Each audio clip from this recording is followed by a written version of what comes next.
This is the first of two lessons on the Flight Management System, which is often abbreviated to FMS. This one is mainly on components and hardware, whilst the second concentrates on equipment. Operation. All modern airliners contain a flight management system. It combines various subsystems into one integrated system designed to provide continuous automatic navigation, guidance and performance management. FMSs can vary considerably from manufacturer to manufacturer and type to type. The system architectures can be different and different manufacturers often use different names for the same basic component. This makes it difficult to generalize about them, and the details of any particular system will be studied during your type conversion. However, they all contain the following basic subsystems. A flight management computer or FMC. This is the central processor which combines all the other components into an integrated system. It also carries out the navigation, guidance and performance calculations. A control and display unit or CDU for each pilot. This allows them to input information through a keypad and receive information through a display screen. Our arrows therefore go both ways. 2 or possibly 3 inertial reference systems to provide position, altitude, acceleration, and velocity information to the flight management computer. An air data computer or ADC to give altitude and airspeed information. There are radio navigation inputs, navigation and performance databases in order to provide route, navigation aids and basic aircraft data, and engine and fuel data. The pilots manage this system in order to generate commands to the flight guidance system.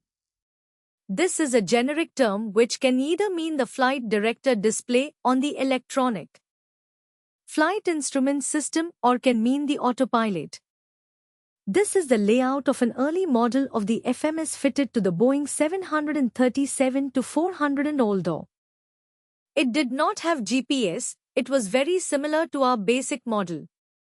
You can see that there is one flight management computer serving both pilots and 2 inertial reference systems.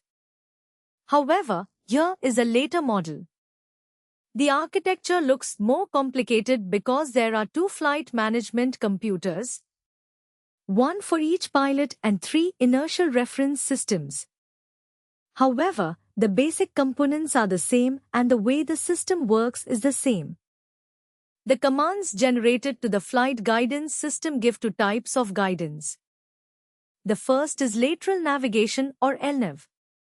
This is in the horizontal plane, steering the aircraft left or right as required to follow a route through a series of waypoints for the destination.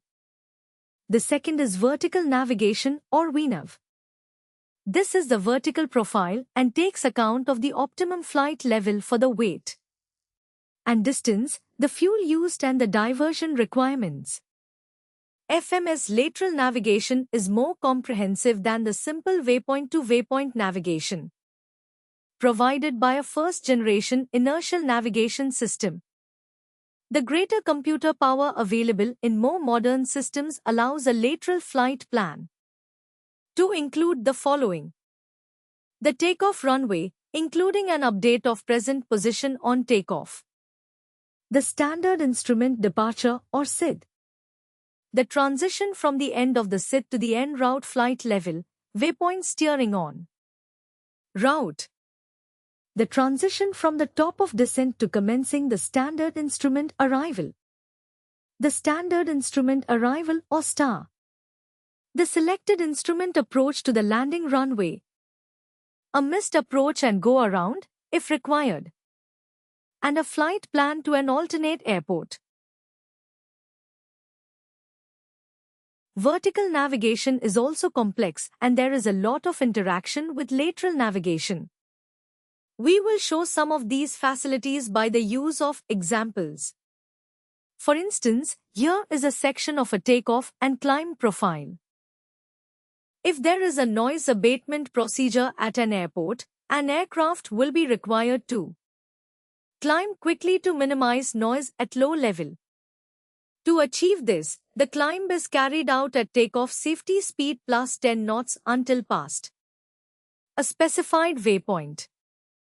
We will then assume that there is an air traffic control requirement to maintain 250 knots indicated airspeed until reaching 10,000 feet. We need to cross a radio facility called Alpha Bravo Charlie above 4,000 feet. The computer will have to compute whether, with our present thrust, our airspeed of 250 knots will give us the required rate of climb.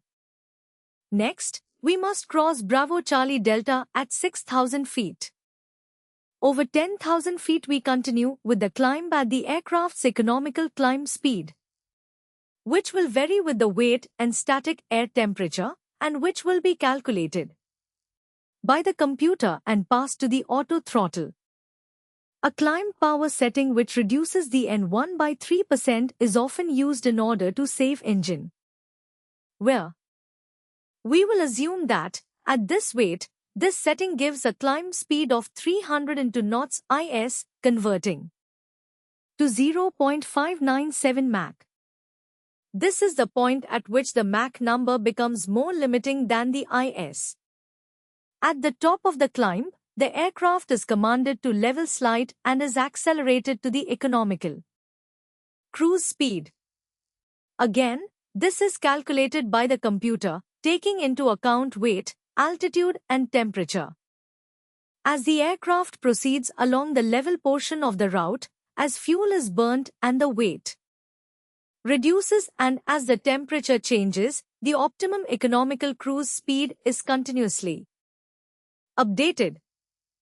The Mach number point along the route, where the aircraft is now light enough to make it worthwhile continuing the cruise at a higher flight level, subject to air traffic constraints.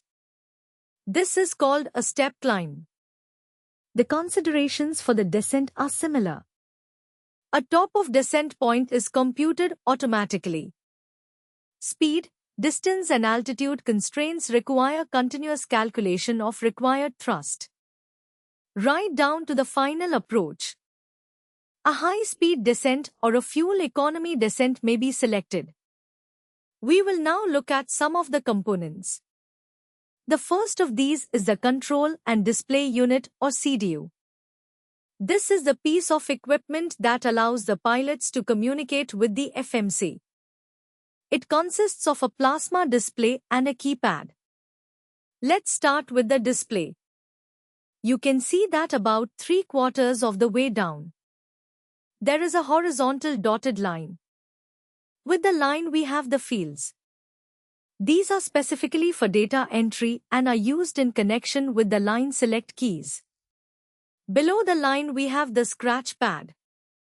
As the name suggests, it is where we make draft entries and check them before we commit them into the computer. Suppose that we want to enter a gross weight of 61,700 kilograms at startup. We type in 61.7. We can now check it, and if there is a mistake, clear it and re-enter it. When we are satisfied that it is correct, we touch the line select key. The number jumps from the scratch pad to the field. However, the scratch pad also has a second use. The computer is programmed to pass relevant information to the pilots should it be necessary. Libraries are called alert or advisory messages. Alert messages have the highest priority and they identify condition which must be acknowledged and corrected by the crew before further FMC-guided flight is advisable or even possible. In some cases, advisory messages have lower priority and inform the crew of the CDU entry errors or system status. Below the display is the keypad. There are number keys, letter keys and function and mode keys to select particular pages or functions. There are also 4 indicator lights called annunciators. The first is the display light.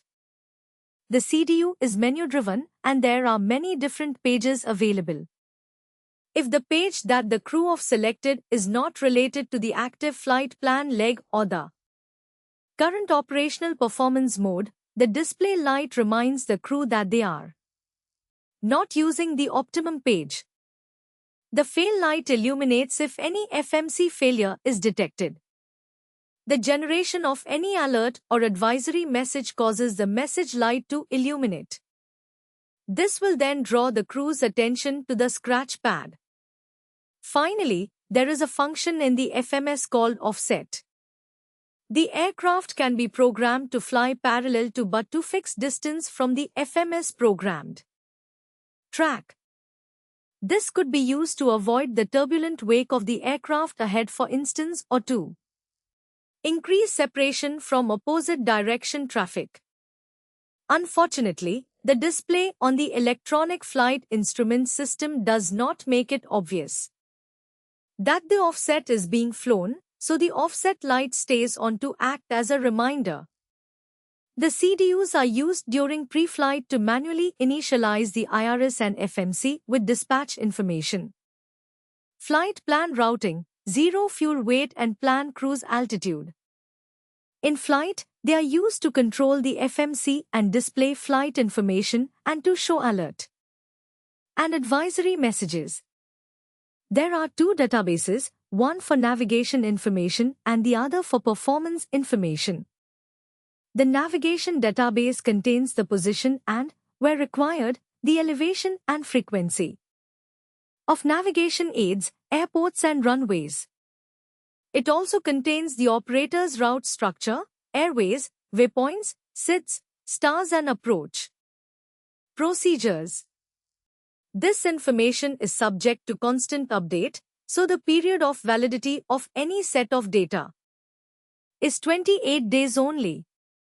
A new set is issued by the company supplying the data and is loaded into the flight management computer, usually from a form of compact disk. This can only be done by the maintenance personnel. Pilots cannot access the permanent navigation database.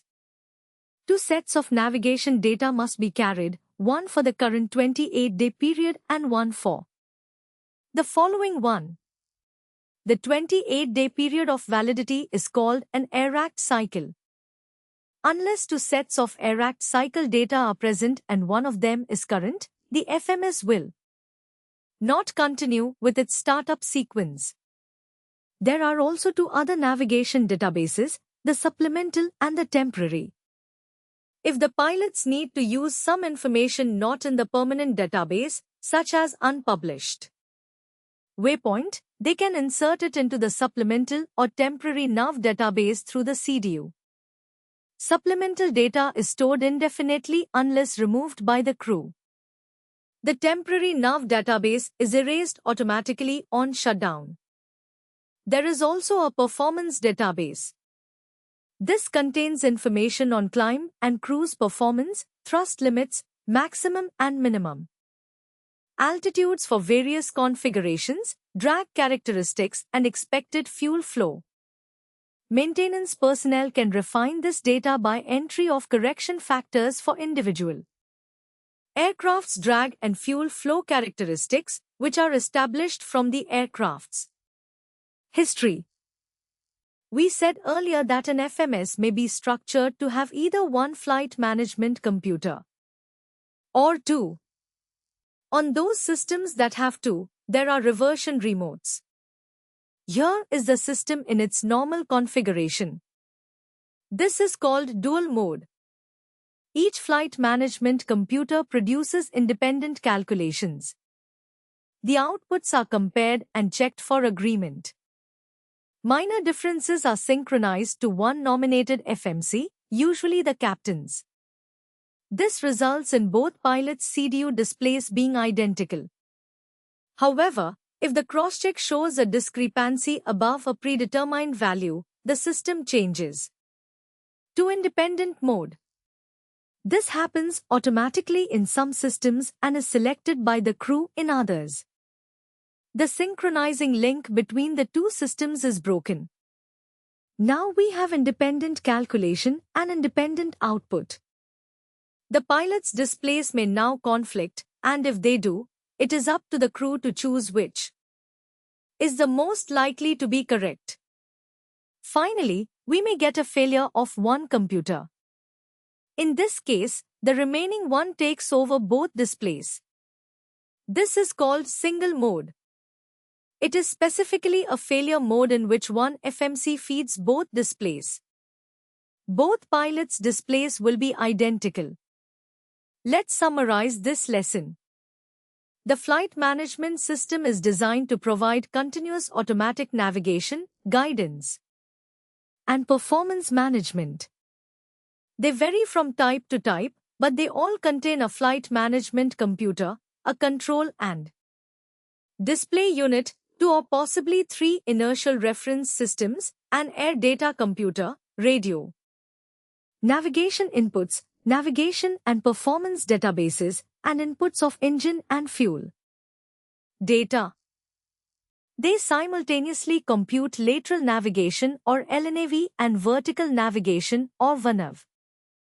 The control and display units or CDUs consist of a display and a keypad and are used during pre-flight to manually initialize the IRS and FMC with dispatch information. Flight plan routing, zero fuel weight and plan cruise altitude.